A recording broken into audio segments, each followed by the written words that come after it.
Hello everyone and welcome to another video here on White Coats and Corgis. Today I'm going to show you a clip from the Premed Experience, which is a free event I created and hosted back in March 2023. The goal of this event was to connect pre-med students with admissions experts and make their advice a little bit more accessible. We talked with admissions committee members, deans of medical school admissions, and MCAT tutors. Today's clip is from our very last session of the day called Real Truth with Real Medical Students.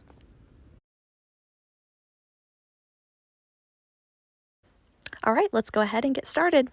Everyone, good to see you all again, and thank you to our medical students for joining. Again, I'm Dan. I am a second year internal medicine resident, and I'll be moderating the panel. So I'll be looking for questions in the Q&A portion below. But first, again, I want to thank our medical students for joining us, and I'm going to go one by one, and you just introduce yourself if you can, and tell us what year you're in and maybe what specialty you're interested in. And the first person I see here is Angela.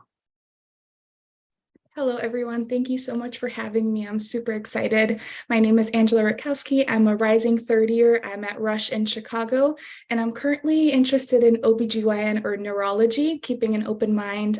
Definitely very excited for rotations. Awesome. Next, I see Brooke.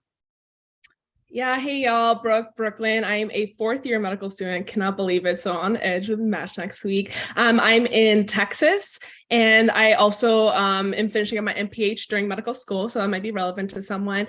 And I'm kind of revealing what I'm applying to soon, but it's more like primary care focus and trying to incorporate public health in my career. Awesome. Next person I see is Zara. Hi, I'm Sarah. I'm in South Florida. I'm a third year medical student, and I'm currently interested in emergency medicine, but it changes like every day. So stay tuned. Fair. And the last person I see here is Kinza. Hi, everyone. I'm Kinza. I'm a fourth year medical student. I'm actually here in Massachusetts, and I am applying psychiatry. A question for you, Kinza. It's about letters of recommendation. So, of course, to apply, you need your letters of recommendation. And how did you go about, thinking about who you were going to ask and actually collecting those letters? Yeah, that's a great question.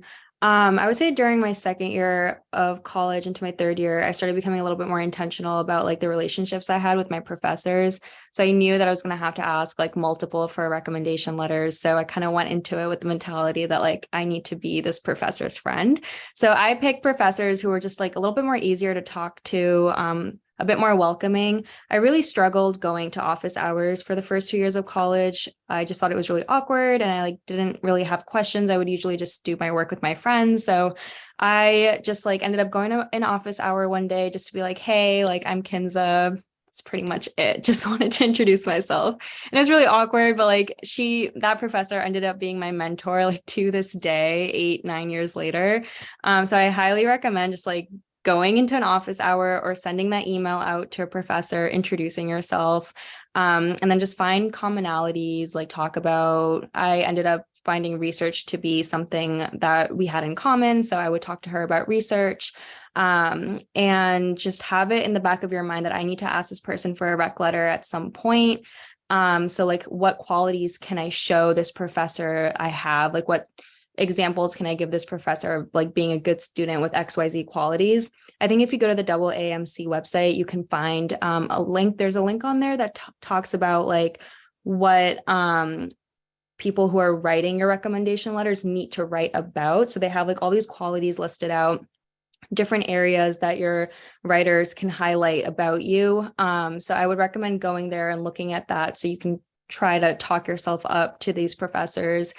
And just keep it natural, and make sure you tell them early on. I try to tell my people at least 6 months ahead of time, because some people will say yes and then they'll end up not writing it. So you also want to have a couple of backups in mind.